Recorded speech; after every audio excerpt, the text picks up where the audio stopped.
Mayberry Investments, to be specific, has a new CEO. He joins us right now. His name is Patrick Bataille. We're also joined by Senior Vice President of Investment Banking at Mayberry, Dan Theok. Welcome, Patrick. Welcome, Dan. Good evening. Thank you for having us.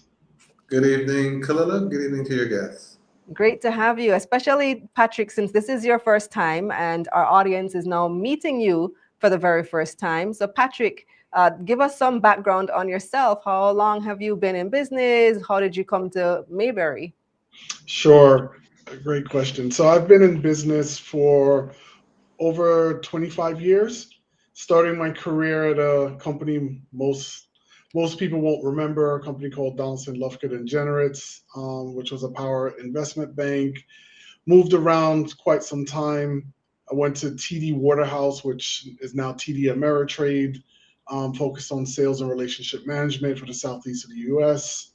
And then spent 11 years at Citi in a myriad of roles, from investment banking to running their pension business in North America, to being the number 2 person in their alternatives business prior to selling that business, and then doing strategy advisory for what used to be Booz and Company, and then ultimately, more recently, with Bank of New York Mellon as one of their global executives in their $8 billion business.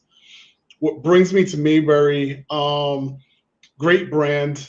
I've known Chris and Gary over the years. Wanted to pick up the torch and carry on the tradition of innovation and being a market leader. So you've been doing, so your background, your history is mostly in the United States. Do you have Jamaican heritage? Yes, I do. So most of my background has been in global markets. So I've been based out of New York, but for instance, at Citi, I covered 98 different markets. At BNY Mellon, 92 markets. So there are a number of different markets that I've had experience in. While at Citi, I did have a marquee client here in Jamaica that we did cover, partnering with Citi locally. So familiar with the market.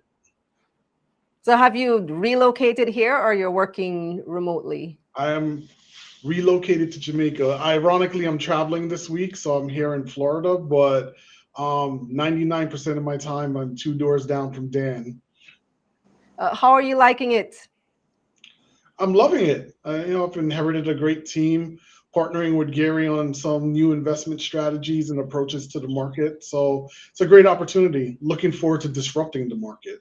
It's a different pace than what you're used to, though. It is. And I'd say, it's a mix. I think my team is getting used to my pace. I'm getting used to them. There's an even balance. Where do you see the opportunities in this market? So in this market, I think there's a lot of opportunities, particularly around investment banking and asset management. I think there's a lot of opportunity, which your show does, as well as our investor forum, which is educating a new generation on investment opportunities in the market. I see a couple people asking you. I don't know what this is, but let me ask. Philip says, "Big up, Patrick. We want to know more about Keo World." I saw somebody else post that as well. What's Keo World? So Keo World is a company I sit on as an advisor. It is a digital wallet company. So basically focusing on what I would consider capital financing upfront. So you don't actually need a bank account. You can actually send money from anywhere in the world, and Keo will distribute the money on your behalf through a digital wallet. And you're still involved with that project? Yes, I still sit on the board of advisors.